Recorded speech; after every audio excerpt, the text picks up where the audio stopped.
somewhere between a boy and man. She was 17 and she was far from in between. It was summertime in northern Michigan.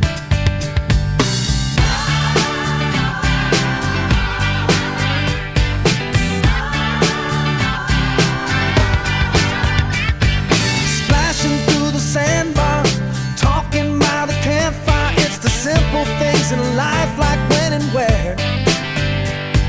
We didn't have no internet, but man, I never will forget the way the moonlight shined upon her hair.